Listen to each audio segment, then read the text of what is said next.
ഇപ്പോൾ Alex Ram Muhammad doctor Moopen's medical കോളേജിന് മുന്നിൽ നിന്ന് ചേരുന്നുണ്ട്. അലക്സ്, അവിടെ 25 പേരുള്ള ഒരു വാർഡിൽ പ്രധാനമന്ത്രി എത്തുന്നുണ്ട്. ആ, ആ, അവിടെ ചികിത്സയിൽ കഴിയുന്നവരുമായി ആശയവിനിമയം നടത്തുന്നുണ്ടോ പ്രധാനമന്ത്രി? ഇപ്പോൾ ക്യാമ്പിൽ ചിലരെ കാണുന്നുണ്ടല്ലോ, അതുപോലെ അവരെ കാണുന്നുണ്ടോ, അവരുമായി സംസാരിക്കുന്നുണ്ടോ? ആ നിലയിലാണോ കാര്യങ്ങൾ അവിടെ ക്രമീകരിച്ചിരിക്കുന്നത് അലക്സ്? വിജയകുമാർ, തീർച്ചയായും പ്രധാനമന്ത്രി നിലവിൽ സെന്റ് ജോസഫ് സ്കൂളിലെ ക്യാമ്പിൽ അദ്ദേഹം സന്ദർശനം നടത്തുകയാണ്. 5 പേരുമായി അവിടെ അദ്ദേഹം ആശയവിനിമയം നടത്തുന്നുണ്ട്. ഈ ദുരന്തത്തിൻ്റെ വ്യാപ്തി എത്രത്തോളം ആ മനുഷ്യർക്ക് കൃത്യമായി കമ്മ്യൂണിക്കേറ്റ് ചെയ്യാൻ സാധിക്കും. അതുമാത്രമല്ല, എല്ലാം നഷ്ടപ്പെട്ടവരാണ്, സർവ്വതും നഷ്ടപ്പെട്ട് ക്യാമ്പുകളിലേക്ക് മാറേണ്ടി വന്നവരാണ്, കയ്യിൽ ഒരു നയാ പൈസ പോലും ഇല്ലാത്ത മനുഷ്യരാണ്. അതുമാത്രമല്ല, ഉറ്റവരും ഉടയവരുമൊക്കെ ഈ ഉരുള് കൊണ്ടുപോയ മനുഷ്യരാണ്. അവർ പറയുന്ന ദുഃഖം പ്രധാനമന്ത്രിക്ക് ഉൾക്കൊള്ളാൻ സാധിക്കും എന്നുള്ള കാര്യത്തിൽ തർക്കമില്ല. വിജയകുമാർ, അതിനുശേഷമാണ് അദ്ദേഹം ഈ ഡോക്ടർ മൂപ്പൻസ് മെഡിക്കൽ കോളേജിലേക്ക് എത്തുക. ഇത് താഴെപ്പറ്റ എന്ന് പറയുന്ന സ്ഥലമാണ്. ഇവിടെ നിന്ന് 1.5 കിലോമീറ്റർ കൂടിയുണ്ട് ഈ ഡോക്ടർ മൂപ്പൻസ് മെഡിക്കൽ കോളേജിലേക്ക്. അവിടെ മാധ്യമങ്ങൾക്ക് പ്രവേശനമില്ല. ദൂരദർശൻ അടക്കമുള്ള മാധ്യമങ്ങൾ ആ ദൃശ്യങ്ങൾ ഒരുപക്ഷെ നമുക്ക് തന്നേക്കും. അവിടെ 4 പേരുമായി അദ്ദേഹം ആശയവിനിമയം നടത്തും എന്നുള്ളതാണ് ഏറ്റവും പ്രധാനപ്പെട്ട കാര്യം. 48 പേർ ആശുപത്രിയിൽ ഇപ്പോഴും ചികിത്സയിൽ കഴിയുന്നുണ്ട്. 2 പേർ ICUവിൽ ചികിത്സയിൽ കഴിയുന്നുണ്ട്. അതിൽ 4 പേർ, അത് 6 പേരുടെ ലിസ്റ്റായിരുന്നു, പട്ടികയായിരുന്നു ആശുപത്രി അധികൃതർ നൽകിയതെങ്കിലും 4 പേരുമായി സംസാരിക്കാനുള്ള അനുവാദമാണ് PMO നൽകിയിട്ടുള്ളത്. അതിൽ ആദ്യത്തെ പേരാണ് നേരത്തെ നമ്മൾ സൂചിപ്പിച്ചതുപോലെ അരുണിൻ്റെ പേര്. അരുണിനെ നമുക്കറിയാം, മുണ്ടക്കൈ സ്വദേശിയാണ്. ഈ ഉരുൾപൊട്ടലിൽ അരുൺ ഒലിച്ചെത്തിയത് ചൂരൽമലയിലേക്കാണ്. ചൂരൽമലയിൽ കഴുത്തറ്റ മുങ്ങി അരുൺ പ്രാണന് വേണ്ടി യാചിക്കുന്നത് നമ്മൾ കണ്ടതാണ്. ആ അരുൺ ഈ അതിജീവനത്തിൻ്റെ മുഖമാണ് അരുൺ എന്നുള്ള കാര്യത്തിൽ തർക്കമില്ല. അരുണിൻ്റെ ശരീരമാസകലം പരിക്കുണ്ട്. അരുൺ ചികിത്സയിലാണ്. വിജയകുമാർ, അരുണിൻ്റെ ഒരു സുഹൃത്ത് അദ്ദേഹത്തെ കണ്ടതിന് ശേഷം അദ്ദേഹം ഒരു നവമാധ്യമത്തിൽ എഴുതിയ ഒരു കുറിപ്പ് ഞാൻ വായിച്ചു.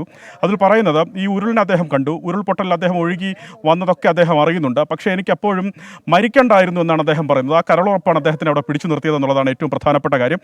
അതുപോലെ ഈ ദുരന്തത്തെ അതിജീവിച്ച മറ്റു ചില മനുഷ്യരുണ്ട്. അനിൽ എന്നാണ് അദ്ദേഹത്തിൻ്റെ ഒരാളുടെ പേര്. അദ്ദേഹത്തിൻ്റെ അമ്മയും 2.5 വയസ്സുള്ള മകനും ഈ ഉരുൾപൊട്ടലിൽ അവരുടെ ഉറ്റവർ നഷ്ടപ്പെട്ടിട്ടുണ്ട്. അദ്ദേഹത്തിൻ്റെ വീടും മറ്റുമൊക്കെ നഷ്ടപ്പെട്ടു. അദ്ദേഹവും അതുപോലെ ഭാര്യയും അച്ഛനും അടക്കം ചികിത്സയിൽ ഇവിടെ ഉണ്ടായിരുന്നു. അതിൽ ഭാര്യയും അച്ഛനും ഇവിടെ നിന്ന് ആശുപത്രിയിൽ നിന്ന് മടങ്ങിയെന്നാണ് മനസ്സിലായിട്ടുണ്ട് നാട്ടിലേക്ക്. 2 പുരുഷന്മാർ ഇപ്പോൾ കാണാമറയത്താണ്. അതിൽ ഈ സുഹൃതിക്ക് കാര്യമായി പരിക്കേറ്റു. ഈ ഉരുൾപൊട്ടലിൽ സുഹൃതിയുടെ മുഖത്തടക്കം പരിക്കുണ്ട്, കാര്യമായ പരിക്കുണ്ട്. സുഹൃതിയുടെ ശ്വാസകോശത്തിൽ ചെളി അടിഞ്ഞ നിലയിലായിരുന്നു. നിരവധി തവണയാണ് അത് നീക്കം ചെയ്തത് ആശുപത്രി അധികൃതർ. സുഹൃതിയെ കാണുന്നുണ്ട്. ഒഡീഷ സ്വദേശിയാണ് അവർ. അങ്ങനെ 4 പേരെയാണ് പ്രധാനമന്ത്രി ഈ ആശുപത്രിയിലെത്തി 4 പേരുമായി സംസാരിക്കും. ഈ 4 പേർക്ക് പറഞ്ഞു കൊടുക്കാൻ കഴിയുന്നത് അത് എത്രത്തോളമാണെന്ന് നമുക്ക് ഊഹിക്കാം. അവർ അനുഭവിച്ചത്, അതിനെ അതിജീവിക്കാൻ ശ്രമിക്കുന്നത് എങ്ങനെയാണ് എന്ന് പ്രധാനമന്ത്രിക്ക് ഉൾക്കൊള്ളാൻ സാധിക്കാവുന്നതേ ഉള്ളൂ.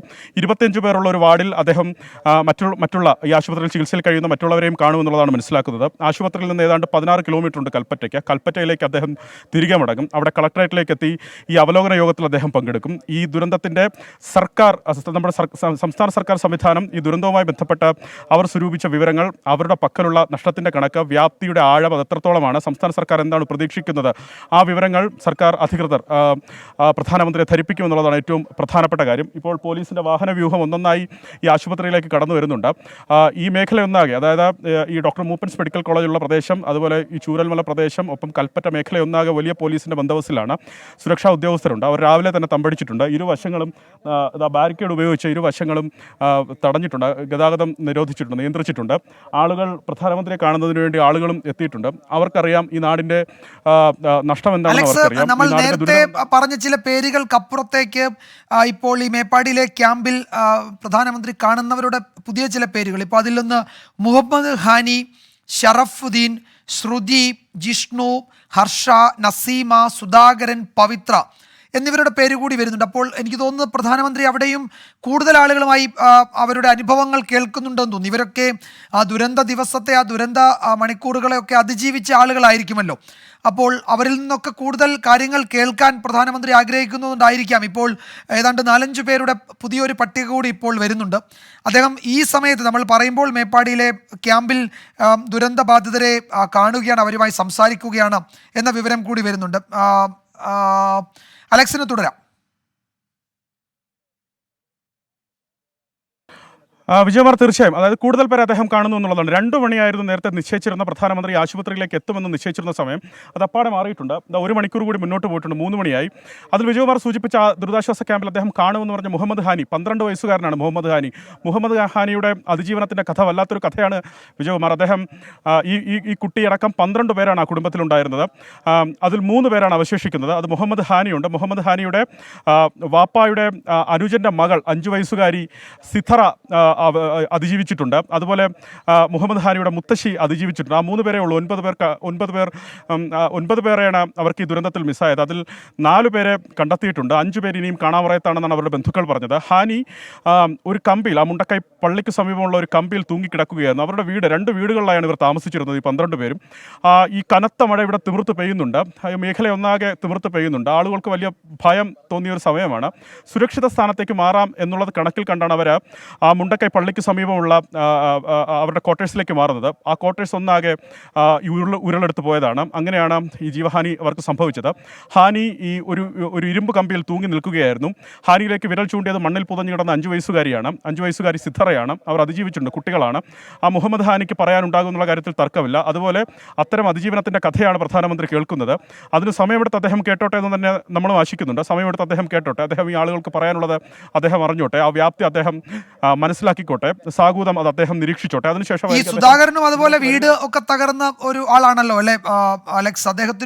അദ്ദേഹത്തിന്റെയും സർവസ്വവും ഈ ഉരുളെടുത്തതാണല്ലോ അല്ലെ? സുധാകരന്റെ പേരും ഈ ലിസ്റ്റിലുണ്ട്.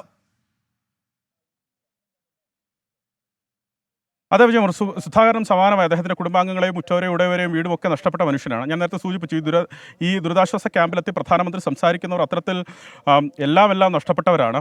അങ്ങനെ അതിജീവിച്ച് വന്ന മനുഷ്യരാണ്. ആ മനുഷ്യർ പറയുന്ന കാര്യം എന്താണ് എന്ന് പ്രധാനമന്ത്രി സാഗൂതം കേൾക്കും. പ്രധാനമന്ത്രിക്ക് അത് കേൾക്കാൻ ഭാഷയുടെ പ്രശ്നമില്ല. അതിന് ഉദ്യോഗസ്ഥരുണ്ട്. ഉദ്യോഗസ്ഥർ അത് കൃത്യമായി തന്നെ ആശയവിനിമയം പ്രധാനമന്ത്രിക്ക് നടത്തിക്കൊടുക്കും എന്നുള്ള കാര്യത്തിൽ തർക്കമില്ല. അവർ മാത്രമല്ല, ആ ക്യാമ്പിലുള്ളവരുടെ പ്രതിനിധി എന്നുള്ള നിലയ്ക്ക് മാത്രം അവർ സംസാരിക്കുന്നു എന്നുള്ളതേ ഉള്ളൂ. ആ ക്യാമ്പിൽ കഴിയുന്ന ഓരോ മനുഷ്യരും അവരുടെ കഥ പറയാനുണ്ട്, ദുരന്തത്തിൻ്റെ കഥ പറയാനുണ്ട്. നമുക്ക് കേട്ടിരിക്കാനാവില്ല എന്നുള്ളതാണ്. ഞാനൊരു ദിവസം ഈ വെള്ളാർമല സ്കൂളിന് പിൻവശം ഷിജു എന്നൊരു മനുഷ്യനുമായി സംസാരിച്ചു. അദ്ദേഹം ക്യാമ്പിൽ നിന്ന് അവിടേക്ക് എത്തി അദ്ദേഹത്തിൻ്റെ വീട്ടിൽ നിന്ന് ചില രേഖകൾ എടുക്കാൻ വേണ്ടി വന്നതാണ്. അദ്ദേഹം എന്നോട് പറഞ്ഞത്, ഈ സംഭവ ദിവസം ഈ ഉരുൾപൊട്ടിയതിൻ്റെ സൂചനകൾ ലഭിക്കുന്നുണ്ട്. വലിയ രീതിയിൽ വെള്ളാർമല മേഖലയിൽ വെള്ളം പൊങ്ങിയിട്ടുണ്ട്, വെള്ളം ഉയർന്നിട്ടുണ്ട്. അവിടെ നിന്ന് തൊട്ടടുത്ത വീട്ടിൽ, സുരക്ഷിത എന്ന നിലയ്ക്ക് തൊട്ടടുത്തൊരു മനുഷ്യൻ്റെ അയൽവാസിയുടെ വീട്ടിലേക്ക് അദ്ദേഹത്തിൻ്റെ കുടുംബവും മാറി. ആ വീട്ടിൽ ഇൻവെർട്ടർ ഉണ്ടായിരുന്നു. ആ വീട്ടിൽ വെളിച്ചമുള്ളത് കൊണ്ട് കറണ്ട് പോയെങ്കിൽ പോലും ഉരുൾ വരുന്നത് നേരിട്ട് കണ്ടു. ഇപ്പോൾ എല്ലാം അവസാനിപ്പിക്കുന്നു. പാറക്കൂട്ടം ഇളകി വരുന്നത് പോലെയായിരുന്നു എന്നാണ് അദ്ദേഹം പറഞ്ഞത്. അദ്ദേഹത്തിൻ്റെ നേർസാക്ഷ്യം അങ്ങനെയാണ്. അങ്ങനെ ജീവൻ കയ്യിൽ പിടിച്ച് നിൽക്കുന്ന നിമിഷങ്ങൾ കണ്ട ഒരു മനുഷ്യനോട് അയൽവാസി പറയും, നമുക്ക് ഈ വീടിനുള്ളിൽ കയറി കതകടച്ചിരിക്കാം, വിശ്വാസികളാണ് അവർ, പ്രാർത്ഥിക്കാൻ ദൈവത്തോട് പ്രാർത്ഥിച്ചോളൂ എന്നാണ് അവർ പറഞ്ഞത്. പക്ഷേ 2 വഴിക്ക് ദിശ മാറി. അവിടെ നിന്ന് 2 വഴിക്ക് അത് ദിശ തെറ്റി ആ പുഴ ഒഴുകി 2 ഇരുവശങ്ങളിലുണ്ടായിരുന്ന വീടുകളെയും ആളുകളെയും ഒക്കെ എടുത്ത് ആ ഉരുൾ കടന്നുപോയി.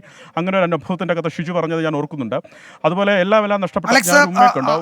അലക്സ് തുടരുക. ഇപ്പോഴിതാ പ്രധാനമന്ത്രി ക്യാമ്പ് സന്ദർശിക്കുന്ന ദൃശ്യങ്ങൾ കൂടി ലഭ്യമായിട്ടുണ്ട്. ചീഫ് സെക്രട്ടറി അത് എന്താണ് അവർ പറയുന്നതെന്ന് പ്രധാനമന്ത്രിക്ക് വിശദീകരിക്കുന്നുണ്ട്. പ്രധാനമന്ത്രിയുടെ മുന്നിൽ വളരെ വികാരനിർഭരമായി കാര്യങ്ങൾ വിശദീകരിക്കുകയാണ് ക്യാമ്പ് അംഗങ്ങൾ. കണ്ണീർ പൊഴിക്കുന്ന കുട്ടികളടക്കമുള്ളവരെ കാണാം. പ്രധാനമന്ത്രിയും എല്ലാവരെയും ആശ്വസിപ്പിക്കുന്നുണ്ട്. കുട്ടികൾ, മുതിർന്നവർ ഒക്കെ ഉണ്ട്. പ്രധാനമന്ത്രി അവരുമൊക്കെയായി സംസാരിക്കുകയാണ്. ഡോക്ടേഴ്സ് അവിടെ ക്യാമ്പിൽ ഉള്ളവരെന്ന് നമ്മൾ കരുതുന്നു, ആരോഗ്യ പ്രവർത്തകരുണ്ട്, അവരുമായി പ്രധാനമന്ത്രി സംസാരിക്കുന്നുണ്ട്. ഉദ്യോഗസ്ഥരടങ്ങുന്ന സംഘം കാര്യങ്ങൾ വിശദീകരിക്കുന്നുണ്ട്. എല്ലാവരും പ്രധാനമന്ത്രിയുടെ അടുത്ത് എത്തുന്നുണ്ട്. അപ്പോൾ നേരത്തെ നമ്മൾ പറഞ്ഞതുപോലെ ഏതെങ്കിലും ഒരു ലിസ്റ്റിൻ്റെ അടിസ്ഥാനത്തിലാണ് എന്ന് തോന്നുന്നില്ല. എല്ലാവരും പ്രധാനമന്ത്രിക്ക് മുന്നിലെത്തുന്നുണ്ട്, സംസാരിക്കുന്നുണ്ട്. അവിടെ ആശുപത്രി കിടക്കയിൽ എന്ന പോലെ ക്യാമ്പിൽ ഏതാണ്ട് ചികിത്സയൊക്കെ തേടി ഒക്കെ കഴിയുന്ന ആളുകളുണ്ട്. അവരുമൊക്കെയായി പ്രധാനമന്ത്രി സംസാരിക്കുന്ന ദൃശ്യങ്ങളാണ് നമ്മൾ കാണുന്നത്. അതിൽ നേരത്തെ ചില പേരുകൾ, ഇപ്പോൾ സുധാകരൻ്റെ കാര്യം പറയുകയായിരുന്നു. അതുപോലെ മുഹമ്മദ് ഹാനി ഒരു കുട്ടിയാണ്. ആ കുട്ടി അത്ഭുതകരമായി രക്ഷപ്പെട്ടതാണ്. സഹോദരിയാണ് ഈ മുഹമ്മദ് ഹാനി അവിടെ ഒരു കമ്പിയിൽ തൂങ്ങി കിടക്കുന്ന വിവരം രക്ഷാപ്രവർത്തകരെ അറിയിച്ചത്. ആ സഹോദരി നൽകിയ വിവരം അനുസരിച്ചാണ് മുഹമ്മദ് ഹാനിയെ രക്ഷപ്പെടുത്തിയത്. അങ്ങനെ പലരും, സുധാകരൻ വീടൊക്കെ നഷ്ടപ്പെട്ട ഒരാളാണ്. അങ്ങനെ പലരും ആ നിലയിൽ. ഇപ്പോൾ അരുൺ ഗുരുതരമായി പരിക്കേറ്റയാളാണ്. അരുൺ ഈ ദുരന്തത്തിൻ്റെ ഒരു പ്രതീകം പോലെ നമ്മളുടെ മുന്നിൽ നിൽക്കുന്നുണ്ട്. മണ്ണിൽ മണിക്കൂറുകളോളം ചെളിയിൽ പൂണ്ടുപോയ ഒരു മനുഷ്യനെ പിന്നീട് രക്ഷാപ്രവർത്തകർ എത്തി രക്ഷപ്പെടുത്തുകയായിരുന്നു.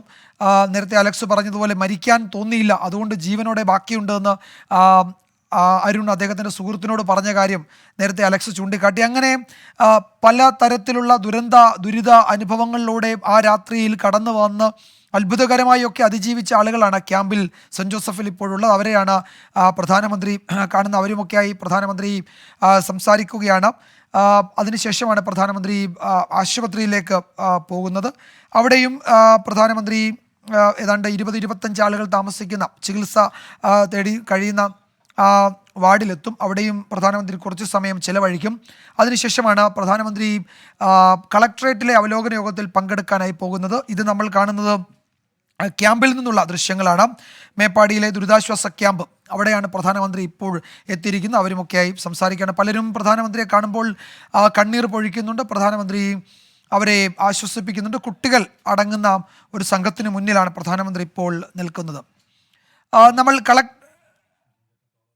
അവിടെ നിന്ന് ക്യാമ്പിൽ നിന്ന് ഇപ്പോഴത്തെ പ്രധാനമന്ത്രി മടങ്ങുന്നു. ആ ദൃശ്യങ്ങളാണ് നമ്മൾ കാണുന്നത്. ക്യാമ്പിൽ കുറച്ച് സമയം ചെലവഴിച്ചു, ആളുകളുമൊക്കെയായി സംസാരിച്ചു. അതിനുശേഷം പ്രധാനമന്ത്രി ഇപ്പോൾ അവിടെ നിന്ന് മടങ്ങുകയാണ്. ഇനി ആശുപത്രിയിലേക്കായിരിക്കും പോവുക പ്രധാനമന്ത്രി. അവിടെ ഞാൻ നേരത്തെ പറഞ്ഞതുപോലെ 20-25 ആളുകളുള്ള ഒരു വാർഡിലേക്ക് പ്രധാനമന്ത്രി പോകും. അവിടെ ചികിത്സയിൽ കഴിയുന്നവരുമായി പ്രധാനമന്ത്രി സംസാരിക്കും.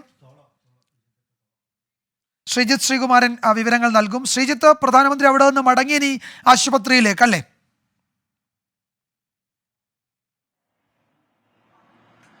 പ്രധാനമന്ത്രി ഏതാണ്ട് നിമിഷങ്ങൾക്ക് മുൻപാണ് ഇപ്പോൾ ആശുപത്രിയിലേക്ക് മടങ്ങിയിരിക്കുന്നത്. ഇനി മൂപ്പൻസ് മെഡിക്കൽ കോളേജിൽ നേരത്തെ സൂചിപ്പിച്ചതുപോലെ ചില പേരുകൾ മാത്രമായിരിക്കില്ല. നമ്മൾ ഇവിടെയും ചില പേരുകളായിരുന്നു പറഞ്ഞിരുന്നത്. അതിൽ സുധാകരന്റെ പേരുണ്ടായിരുന്നു. പക്ഷേ ആ പേരുകളൊക്കെ മാറി.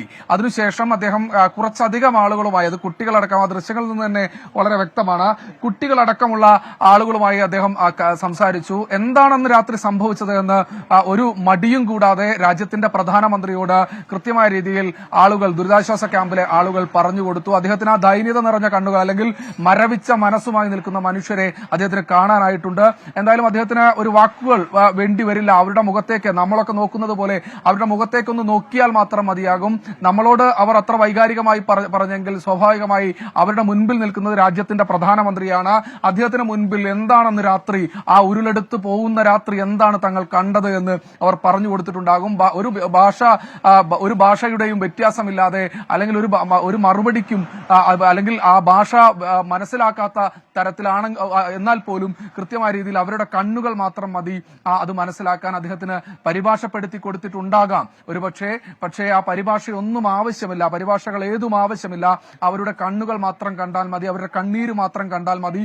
പലപ്പോഴും കരയാൻ മടിക്കുന്ന മനുഷ്യർ, അല്ലെങ്കിൽ മരവിച്ച മനസ്സുമായി, തങ്ങളുടെ എല്ലാം നഷ്ടപ്പെട്ടു ഇനി എന്ത് എന്ന് ആലോചിച്ചിരുന്ന് മരവിച്ച മനസ്സുമായി, മനോനില തെറ്റിയ മനസ്സുമായി ആ ക്യാമ്പിൽ നിൽക്കുന്ന മനുഷ്യർ ആ പ്രധാനമന്ത്രിയുടെ മുൻപിൽ പൊട്ടിക്കരഞ്ഞിട്ടുണ്ടാകുമെന്ന് തന്നെയാണ് നമ്മൾ പ്രതീക്ഷിക്കുന്നത്.